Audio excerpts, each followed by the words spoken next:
avait d'un côté le projet là qui était autour de ce trio, Blaye, moi et un corbeau, dans un chemin de mise à nu avec un espace tout blanc et puis en allant sur un spectacle qui allait être autour de la voix, des corps, du mouvement et puis du chant, et puis avec un travail de la trace. Où tout ce que l'on fait sur ce plateau laisse trace. Donc il y a du noir qui apparaît. Et puis l'envie d'emmener toute notre troupe dans une pièce qui allait répondre à ça, mais plus sur la question de la cité. Comment le groupe vit cet effondrement de société. On s'est dit que les falaises allaient être avant cela, c'est-à-dire quand leur monde s'est effondré. L'idée c'était d'emmener tout un groupe de gens dans quelque chose de très entier. Très cathartique. Et ces deux créations se répondent, elles sont très très différentes et en même temps elles ne font que se répondre. On travaille souvent en réponse de ce qu'on vient de vivre, de ce qu'on vient de traverser. Donc c'est des petits que c'était après Bestias, une tournée en chapiteau pendant 3 ans, avec une troupe sur les routes comme ça.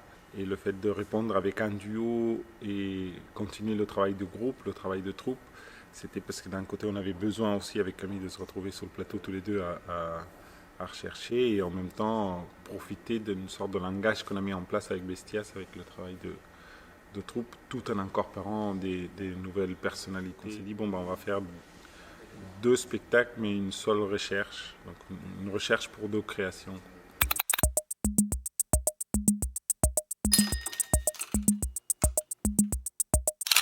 Ça, c'est plus une période un peu qu'on traverse en ce moment. On a été proche et invité sur certaines occasions avec Frédéric Amat, qui est un peintre sculpteur catalan qui travaille beaucoup sur le noir et blanc. Il a trouvé ça que c'était bien de répondre entre là qui va du blanc au noir et Falès qui va plutôt du noir au blanc. C'était une sorte de ligne à suivre qui nous a guidés sur le spectacle qui était assez clair.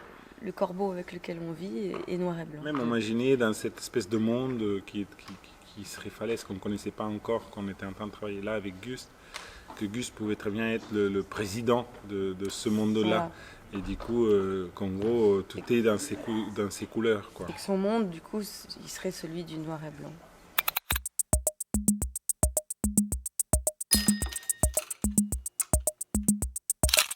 Tout ce qu'on est, tout ce qu'on fait vient un peu de nos histoires. Quoi. C'est pas tellement lié au cirque. C'est vrai que le cirque, ça a été le chemin par lequel on a besoin les uns des autres pour se tenir, pour vivre. Et quand se donne la vie à la main comme ça, en disant moi je te tiens, tu vas pas tomber, t'inquiète pas. Il y a quelque chose du rapport qui pour nous est essentiel, mais du coup qui devient aussi une façon de chercher. C'est une bataille d'essayer de garder cet état d'esprit, parce qu'on voit bien que la société, tout est fait en tout cas pour que ça soit chacun pour soi. Donc du coup le fait d'essayer de continuer à défendre ça, nous on se sent très circassien quand même dans la démarche. Il y avait quelque chose qui se faisait par instinct de pratiquer beaucoup de langage, d'avoir envie toujours de rencontrer d'autres types d'artistes. On ne travaille pas par commande, il y a des savoir-faire, mais quand les gens viennent travailler avec nous, on cherche tous ensemble et on est prêt à remettre en question plein de choses.